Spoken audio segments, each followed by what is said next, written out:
नमस्कार, सुप्रभात, बहुत बहुत स्वागत है आपका। मैं हूं आपके साथ ऋतु ज्ञानवानी। सबसे पहले बुलेटिन में बात Pune hit and run case में बड़ा अपडेट आपको सबसे पहले दे दें। पुलिस की अपील पर आज फैसला आ सकता है। आरोपी को बालिग की तरह ट्रीट करने की पुलिस की appeal.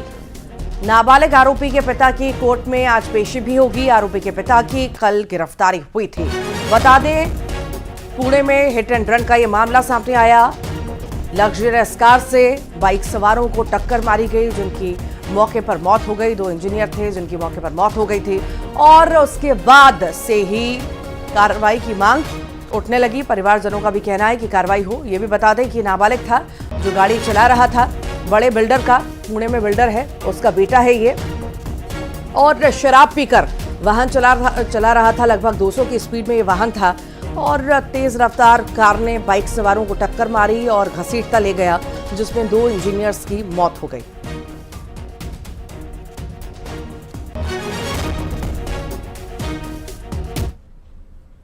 Pune hit and run case में बड़ा खुलासा भी हुआ है। पुणे में नहीं करवाया कार का रजिस्ट्रेशन। आरोपी के पिता ने बेंगलुरु से कार मंगवाई थी पुणे। मार्च से बिना रजिस्ट्रेशन की गाड़ी चलाने के आरोप भी हैं। आरोपी के पिता पर एक्शन की तैयारी में अब परिवहन विभाग है। आरोपी और बिल्डर की अब मुश्किलें बढ़ सकती हैं।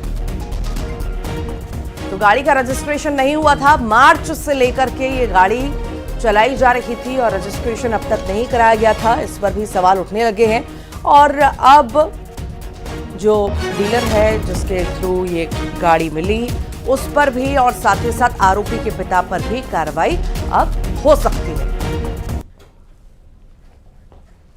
और उधर महाराष्ट्र के डिप्टी सीएम ने निर्भया केस का जिक्र किया और नाबालिग को बालिग मानकर कार्रवाई करने की बात भी कही है। आखिर उन्होंने क्या कुछ कहा है, आइए पहले वो सुनते हैं। जो एप्लीकेशन मूव की है, उस एप्लीकेशन में बहुत साफ शब्दों में कहा है कि ये लड़का 17 साल 8 महीने का है।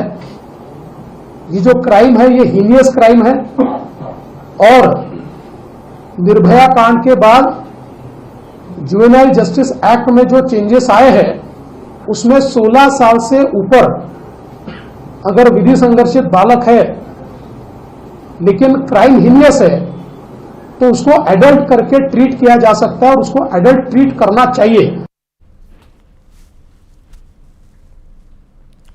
डेप्यूटी सीएम, महाराष्ट्र के डेप्यूटी सीएम को आप सुन रहे थे। उन्होंने साफ तौर से कहा है कि हम पूरी तरह से जो है इस मामले में संज्ञान ले चुके हैं और जल्द से जल्द जांच के बाद कार्रवाई का आश्वासन भी उनके द्वारा दिया गया है। नाबालिग आरोपी जो कि 17 साल 8 महीने का है, उस पर कड़े से कड़ा एक्शन लिया जाएगा, ये भी बात उनके द्वारा कही गई है। और भी जो जांच में खुलासे हो रहे हैं उसके बाद एक्शन लिया जाएगा। पुणे हिट एंड रन में मारे गए अश्विनी कोष्टा और अनीश अवधिया का परिजनों ने नम आंखों से अंतिम संस्कार किया। मामले में अब पुलिस ने कार्रवाई तेज कर दी है। पब में नाबालिग को शराब परोसने वाले 3 मैनेजर को भी गिरफ्तार किया गया है, तो वहीं नाबालिग के पिता को भी गिरफ्तार कर लिया गया है।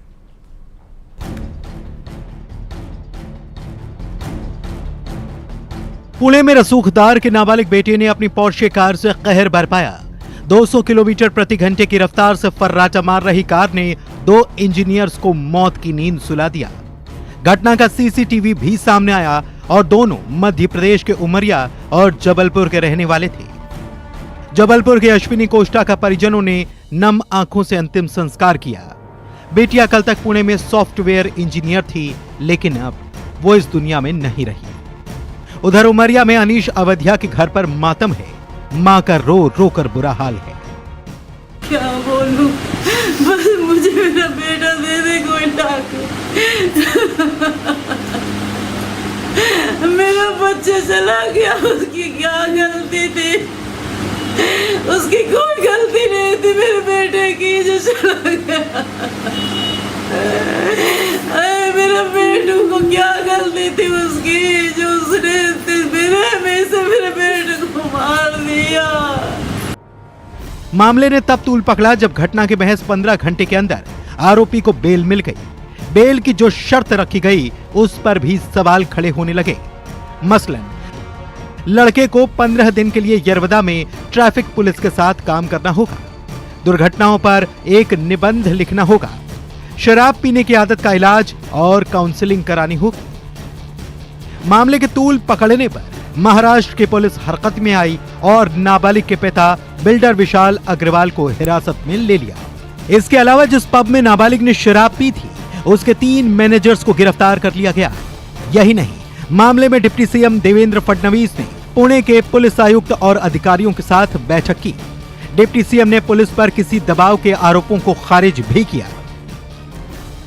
इसमें आप अगर टाइमिंग देखिए तो आपके ध्यान में आएगा, सही वक्त पर एफआईआर दाखिल हो। एफआईआर दाखिल होने के बाद जब सीनियर से इंटरवेंशन किया और सीनियर ने कहा कि 304A ये तो एक प्रकार से उनको नेग्लिजेंस का फायदा मिलेगा, इसमें तो क्लियर कर ये दिख रहा है क्या घटनाएं हुई। इसलिए जब उनको कोर्ट में प्रोड्यूस किया गया उस समय 304 ही लगाया गया। कोई नेग्लिजेंस इसमें नहीं है, कोई दबाव नहीं है। पूरे मामले में नाबालिग को जिस तरह से जमानत मिली, उसने कई सवालों को जन्म दे दिया। मसलन 2 जान की कीमत पर क्या निबंध लिखने की सजा हो सकती है? क्या 2 जिंदगियों की कीमत शराब पीने का इलाज कराना हो सकता है? आरोप लगे कि पुलिस ने दबाव में काम किया। हालांकि पीड़ित के परिजन जमानत का विरोध कर रहे हैं और आरोपी पर कड़ी कार्रवाई की मांग कर रहे हैं। उम्मीद है महाराष्ट्र पुलिस मामले में सख्त कार्रवाई करेगी। Bureau report, news 18।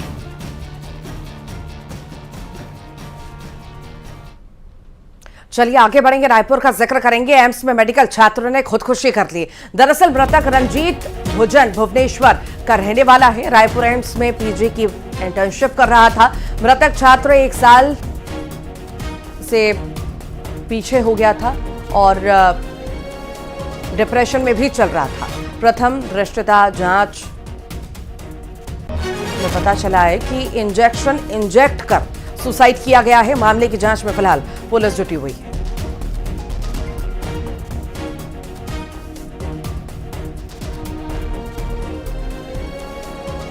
तो इंजेक्ट की गई और सुसाइड कर लिया गया ये छात्र के द्वारा। दरअसल एग्जाम में फेल हो गया था और 1 साल पीछे चल रहा था और इसी वजह से कहीं ना कहीं साल भर से डिप्रेशन में भी था और ये कदम अब इस छात्र ने उठा लिया।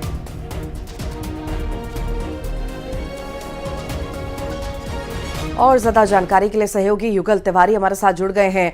युगल, छात्र ने सुसाइड कर लिया है, इंजेक्ट किया है। आखिर शुरुआती जांच में क्या कुछ कहा जा रहा है, क्या कारण रहे हैं? जी देखिए, जो अभी पुलिस की प्राथमिक जांच है उससे पता चला है कि कलाई में इंजेक्ट करने के बाद उसकी जो मौत हुई है और जब हॉस्टल के अन्य जो उसके मित्र थे वो जाकर के देखे, दरवाजा को नॉक किया तो दरवाजा नहीं खुला। उसके बाद इसकी सूचना है एम्स प्रबंधन को दी गई, पुलिस को दी गई। उसके बाद वहां पर गस खाकर जो छात्र है वो पड़ा हुआ था, लेकिन उसकी मौत हो चुकी थी। फिलहाल पूरे मामले की जांच की जा रही है और इंटर्नशिप वो कर रहा था, पीजी का छात्र था और 1 साल से पिछले इसमें वो फेल हो गया था। शायद इसी वजह से वो काफी डिप्रेस रह रहा था। फिलहाल अभी भी और जो अन्य उनके जो साथी हैं, कॉलेज जो प्रबंधन है, एम्स प्रबंधन है, उसके बयान है वो दर्ज कराए जा रहे हैं। आखिर किस तरह से ये स्थिति बनी, कब से वो इस तरह से डिप्रेस था, कोई डिप्रेशन की कोई और वजह तो नहीं है। पूरे मामले की जांच है की जा रही है,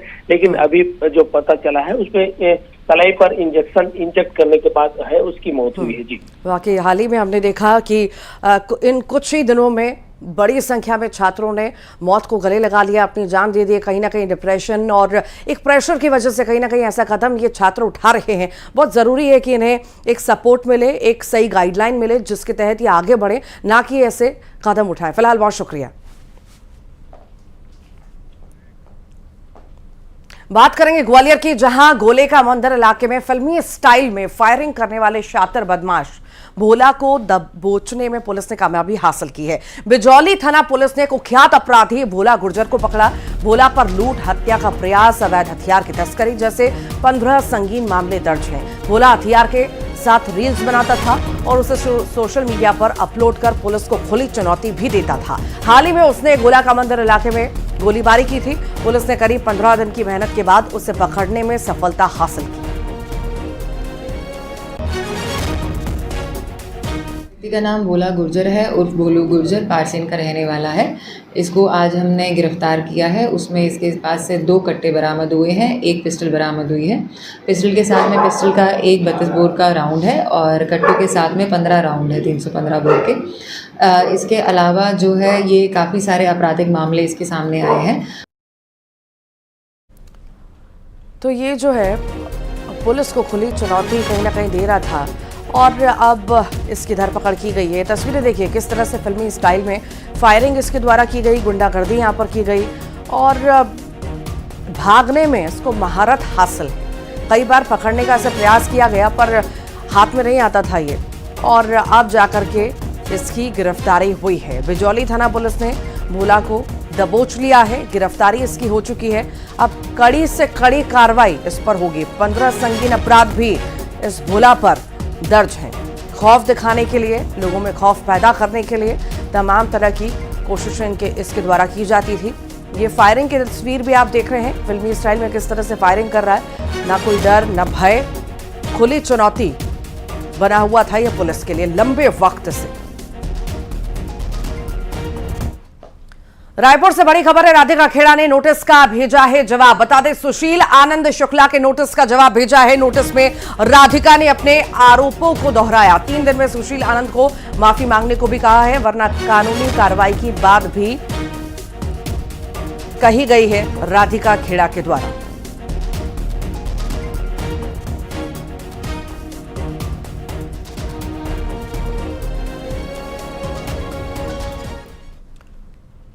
जबलपुर में न्यूज 18 की खबर का असर हुआ है। शराबी थानेदार पर निलंबन की गाज गिरी है। टीआई संजय भलावी को आईजी ने सस्पेंड कर दिया। शराब के नशे में गाड़ियों के कांच तोड़े गए थे। थानेदार होने की लगातार लोगों को धमकी दे रहा था और इसका वीडियो भी वायरल हुआ। अनिल सिंह कुशवाहा ने यह कार्रवाई की है। छिंदवाड़ा जिले के चौरई थाने में पदस्थ है टीआई संजय भलावी, जिस पर कार्रवाई हुई है। देर शाम कॉलोनी निवासी लोगों ने एसपी के नाम शिकायत सौंपी थी और उसके बाद ये कार्रवाई देखने को मिली। और फोड़ा काहे से है इसने?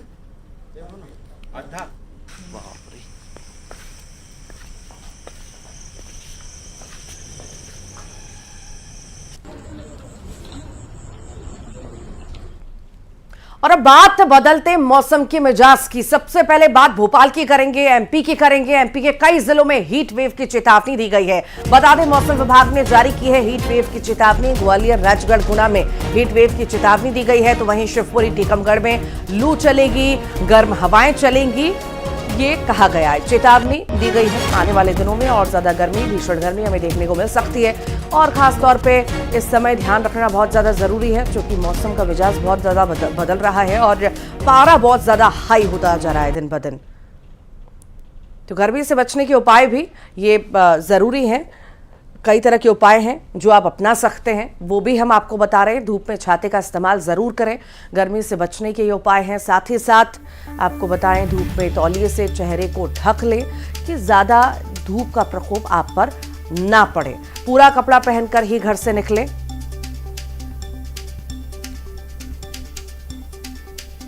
गर्मी में सूती कपड़े ही पहने। ज़्यादा से ज़्यादा पानी पिए, खुद को हाइड्रेटेड रखें।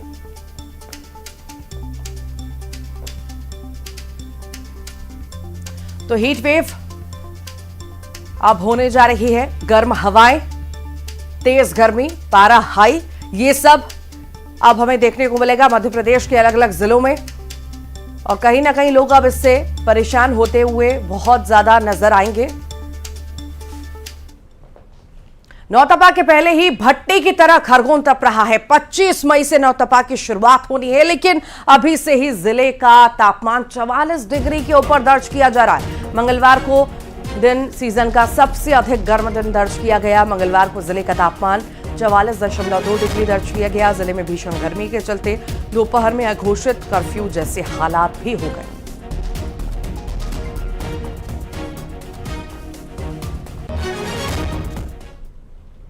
इन दिनों भीषण गर्मी से लोग परेशान हैं। इंसानों के साथ साथ भगवान भी गर्मी से बेहाल हैं। इसीलिए भगवान को गर्मी के प्रकोप से बचाने के लिए उज्जैन के इस्कॉन मंदिर में चंदन का लेपन लगाया जा रहा है। तो वहीं लोग भी गर्मी से बेहाल हैं। हालत यह है कि लोग दिन में निकलने से परहेज कर रहे हैं। तो वहीं जिला अस्पताल में इलाज के लिए भर्ती मरीज भी लगान हो रहे हैं, क्योंकि अस्पताल में लगे पंखे भी गर्म हवा दे रहे हैं। आपको बता दें कि उज्जैन में 3 दिनों से लगातार 44 डिग्री तापमान बना हुआ है। मौसम विभाग की मानी जाए तो अभी ऐसे ही गर्मी का प्रकोप बना रहेगा। ये गर्मी बहुत भीषण रूप ले चुकी है और ऐसे समय में हमारे यहाँ एक परंपरागत रूप से भगवान को चंदन का लेप लगाकर शीतलता प्रदान की जाती है। और यह परंपरा वृंदावन से आती है। वहाँ गोपाल जी ने अपने भक्त माधवेंद्रपुरी को आदेश दिया था कि मलय पर्वत जाकर चंदन लाएं और उनके शरीर पर लेप करें। पूरे भारत में गर्मी का प्रकोप देखने को मिल रहा है। वहीं उज्जैन में भी गर्मी का प्रकोप इतना है कि लोग घर से निकलना ही मुश्किल हो गया है। इसी के साथ भगवान को भी गर्मी के प्रकोप से बचाने के लिए तरह तरह के जतन किए जा रहे हैं। यह महाकाल मंदिर में 11 मटकियां भगवान के ऊपर बांधी गई है, जो सतत जलधारा भगवान पे गिर रही है, जिससे भगवान ठंडे रहें। इसी के साथ अन्य मंदिरों में भी इस प्रकार की जो तैयारियां की गई है। साथ ही इस्कॉन मंदिर में जो है 21 दिनों तक भगवान को चंदन का लेपन लगाया जाएगा। तो वहीं 3 AC भी लगाए गए हैं। ऐसे में उज्जैन के अस्पताल की बात की जाए तो अस्पताल में मरीजों को लिए जो गर्मी से बचाव के लिए वो खुद अपने घरों से पंखे और कूलर की व्यवस्था करके ला रहे हैं, जिससे गर्मी के इस प्रकोप से बच सके। वहीं शहर में भी यही हाल देखने को मिल रहा है। सड़कें सूनी पड़ी है, जगह जगह गर्मी का जो प्रकोप है वो देखने को मिल रहा है। उज्जैन से अजय पटवा, न्यूज़ 18 मध्य प्रदेश। बालाघाट में बस हादसे का शिकार हुई है। बेकाबू होकर सड़क से उतर गई बस। दुर्घटना में 20 से ज्यादा बाराती घायल हैं। अस्पताल में घायलों का इलाज चल रहा है। ठेमा से मोहगांव ये बस जा रही थी और उसी बीच हादसे का शिकार हो गई। 20 से ज्यादा बाराती घायल बताए जा रहे हैं। सभी का इलाज जारी है। अस्पताल में भर्ती करा दिया गया है।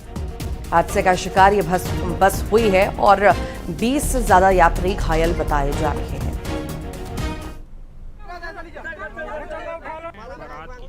ज्यादा जानकारी के लिए श्रीनिवास हमारे साथ जुड़ गए हैं। श्रीनिवास, कैसे हादसा हुआ, किन्हीं लापरवाहियों से हादसा हुआ और अभी घायलों की स्थिति क्या है? ये आपको बता दूं कि देर रात की एक घटना बताई जा रही है कि जब एक खेमा से बसों से भर के बारात ग्राम में जा रही थी मोहगांव, तो वहां पे ये हादसा लामटा के पास हुई। बताया जाता है कि जो ड्राइवर था वो नया नवल ड्राइवर था और तेज गति से बस को चला रहा था, जिसके कारण से लामटा रोड पे नीचे खाई 15 फीट नीचे खाई में बस को गिरा दिया उसने। उसके बाद जैसे ही एक्सीडेंट हुआ चीख पुकार मच गई और लगभग इस हादसे में 25 से 30 लोग घायल होने की बताया जा रहा है, जिसमें कि आधा दर्जन लोग गंभीर रूप से घायल है, जिन्हें सिविल अस्पताल परसवाड़ा और साथ ही जिला चिकित्सालय में भर्ती कराया गया। हालांकि बता दूं इस पूरी घटना से इस बात सामने आ रही कि जब बारात जा रहे थे और बारात में जाते वक्त ये हादसा हुआ है, देर रात की बात बता रही। और यहाँ तक कि वहाँ बीच बचाव की यदि बात की जाए तो वहाँ पे प्रशासनिक अधिकारी जानकारी के बाद भी मौके पे जल्दी नहीं पहुंचे। आसपास से जो यात्री जा रहे थे, वहाँ सड़क से गुजर रहे थे, उनके द्वारा इनको निकाला गया। यहाँ तक कुछ लोग बस में फंस गए तो उनको वहाँ से पैर काट के अलग अलग तरीकों से निकाला गया। वो अब विजुअल में भी आप साफ तौर से देख सकते हैं किस प्रकार से हादसा हुआ था। कहीं न कहीं ये बस ड्राइवर की लापरवाही सामने आ रही है, जिसके कारण ये पूरा हादसा हुआ। वहीं जिसके बाद वहाँ जो सबसे बड़ी चीज है कि जो बस में से सवार थे बड़े बुजुर्ग सहित बच्चे भी थे, और वो चीज देर रात्रि तक ये हादसा चलता रहा, बचाव कार्य हुआ और अभी लगभग आधा दर्जन से ज्यादा जो थे जो बस यात्री वो अभी घायल बताए जा रहे हैं। जी, बड़ी लापरवाही ड्राइवर की यहाँ पर मानी जा सकती है। ये भी बताइएगा कि क्या तेज रफ्तार ये गाड़ी थी, फिटनेस कैसी थी गाड़ी की, और क्या ड्राइवर जो था शराब के नशे में था? कुछ इस बारे में जानकारी मिल पाई है? जी, यात्रियों से हमारी इस बारे में जो चर्चा हुई, जिसमें बताया गया कि जो ड्राइवर जो बस का जो ड्राइवर था वो नहीं था। उसके अलावा नवेला जो नया ड्राइवर को जो ट्रेवल संचालक द्वारा दिया गया था, उससे सही ढंग से गाड़ी चलाते भी नहीं बन रहा था और तेज गति से चलाने के कारण यह हादसा हो। हालांकि शराब के नशे की जो बात आ रही सामने की यात्री अभी तो कुछ बता नहीं, क्योंकि जो हादसा जो हुआ उस समय ऐसी स्थिति में नहीं थी कि यात्री बता पाए। लेकिन जिससे सामने जो बात सामने आई है, इसमें ये भी लग रहा है कि कहीं ना कहीं ड्राइवर नशे में होगा, उसके कारण ये हादसा हुआ होगा। और साथ ही ये चीज जो है, जो बस को आप ठीक श्रीनिवास, आप पूरी खबर पर नजर बनाए रखिएगा, आपसे अपडेट लेते रहेंगे। फिलहाल बहुत शुक्रिया। सीएम डॉक्टर मोहन यादव का यूपी का दौरा है। बता दें, महाराजगंज, कुशीनगर और जौनपुर का चुनावी दौरा वो करने जा रहे हैं। वाराणसी में बाबा विश्वनाथ का दर्शन पूजन भी करेंगे। महाराजगंज में दोपहर को सीएम की चुनावी जनसभा होगी। दोपहर 2 बजे कुशीनगर में सीएम की जनसभा होगी। शाम 4 बजे जौनपुर में चुनावी जनसभा करेंगे। तो वहीं शाम 6:30 बजे वाराणसी पहुंचेंगे सीएम। बाबा विश्वनाथ का दर्शन और पूजन करेंगे सीएम। छत्तीसगढ़ में 11 लोकसभा सीटों पर काउंटिंग की तैयारी हो रही है। 4 जून को सभी सीटों के लिए मतगणना होगी। कांकेर, बस्तर और सरगुजा के नतीजे पहले आएंगे। रायपुर और बिलासपुर के नतीजे सबसे आखिरी में आएंगे। सबसे पहले डाक मतपत्रों की गिनती होगी। ईवीएम के मतों की गणना के लिए 1302 टेबल, कांकेर में 9, बस्तर में 11, सरगुजा में 10 प्रत्याशी है मैदान में। तो वहीं रायपुर में सबसे ज्यादा प्रत्याशी 38 प्रत्याशी मैदान में हैं। वहीं बिलासपुर का जिक्र किया जाए तो 37 प्रत्याशियों का भविष्य ईवीएम में कैद है। और इसी के साथ ही फिलहाल के लिए बुलेटिन में इतना ही।